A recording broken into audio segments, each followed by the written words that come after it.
Ũmũthĩ tarĩki 22 mweri-inĩ wa gatatũ ũkoragwo ũrĩ mũthenya wa gũkũngũĩra maĩ thĩ yothe, mũthenya ũrĩa minista wa maĩ gũkũ bũrũri-inĩ Eric Mugaa atarĩirie moritũ matiganĩte marĩa ministry ĩno ĩkoretwo ĩkĩgerera hamwe na mĩtaratara ĩtiganĩte ĩrĩa ministry ĩno yagereire kũgathĩka nĩguo kũgacĩrithia motungata ma rũhonge rũrũ. Mugaa atarĩirie thirikari ĩkoretwo ĩkĩũrwo nĩ makĩria ma ciringi mirioni 10 oro mwaka kumana na wĩitangi wa maĩ na kũthũka kwa mitambo hamwe na ũici wa maĩ matũra-inĩ. Kuna wizi wa maji yanapotea kwa sababu pia kunaweza kuwa kuna zile leakage, internal leakage kwa mifereji ambayo imezikwa chini na ionekani. Kuna leakage kwa matangi yetu, ama kuna yale maji ambayo yanapotea kwa sababu our metering systems, zile mita zetu ambazo ziko manyumbani kwetu ama ziko kwa bulk transmission mains,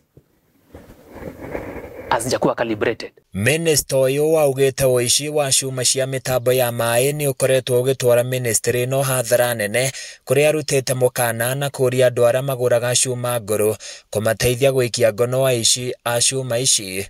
Unapata broken valves, spindo zimechukuliwa kwa sababu za chuma. Unapata chambers zimekuwa vandalized. Unapata gate valves za kucontrol flow ya maji zimeharibiwa. It is one of the challenge that is cutting across Kenya mzima. Mugaa nĩ ahinyĩrĩirie mũingĩ gwĩtĩkĩra kũnyitĩrĩra ministry ĩno na njĩra ya kũrũmĩrĩra mĩtaratara ya gũtambĩrio maĩ rĩrĩa eranĩire wĩrutĩri wao harĩ gũtigĩrĩra mũingĩ nĩ wakinyĩrwo nĩ maĩ matheru na thogora ũrĩa wagĩrĩire. Unapata kuna mifereji fulani, mifereji mikubwa ambayo iko katika kwa mashamba ya watu, haiko kwa zile well live, na mtu mwenye hilo shamba amerestrict access kuingia kwa zile shamba.